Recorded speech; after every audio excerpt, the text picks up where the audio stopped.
আধুনিক জামাত ইসলামের আকীদার মধ্যে, আদর্শের মধ্যে দেখেন ডাক্তার শফিকুর রহমান বলে দিল যে ওই জামানায় তরবারের জিহাদ যেরকম ধরস ছিল, এই জামানায় ভোট দেওয়া, যেই ভোটের ভিতরে আপনাদের হাটাদারি মঈনুল ইসলাম হাটাদারির প্রধান মুহতামিম সাহেব, উনার যেই মূল্য আপনাদের হাটাদারির মুসির সেই মূল্য।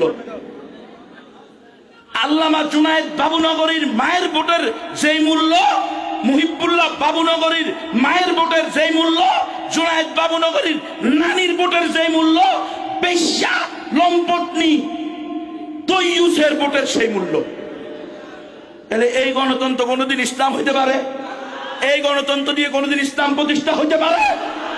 এই মুসলমান, আমি বলেছি গণতন্ত্র করতে করতে এমন পরিস্থিতি আসবে, এক সময়ে আপনি মুরতাদ হয়ে যাওয়ার সম্ভাবনা থাকবে। আজকে দেখেন, কেউ বিএনপির সাথে যোগ দিছে, কেউ জামাত ইসলামের সাথে যোগ দিছে, এক গ্রুপ আরেক গ্রুপকে যার পর নাই তুচ্ছতাচ্ছিল্য করে পোস্ট দিতেছে, বক্তব্য দিতেছে, দেয় নাই? আওয়ামী লীগের সময় একরকম বক্তব্য, বিএনপির সময় আরেক রকম বক্তব্য, জামাতের সময় আরেক রকম বক্তব্য।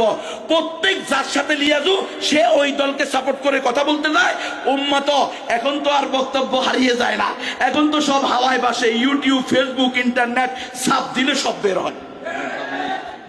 জুনায়েদ বাবুনগরী হুজুর আমাকে বলেছেন, গুনবী এই সমস্ত গণতন্ত্র, সমাজতন্ত্র, জাতীয়তাবাদ, ধর্মনিরপেক্ষতাবাদ, এই সমস্ত মিটিং মিছিল এগুলো দিয়ে কিচ্ছু হবে না।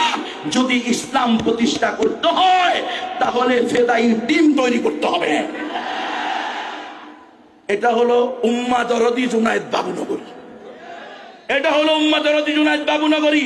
কিতাব নিয়ে নিবে না চাকরি চলে যাবে না মাদ্রাসা থেকে বের করে দিবে, এটাকে কোনোদিন পরোয়া করে নাই।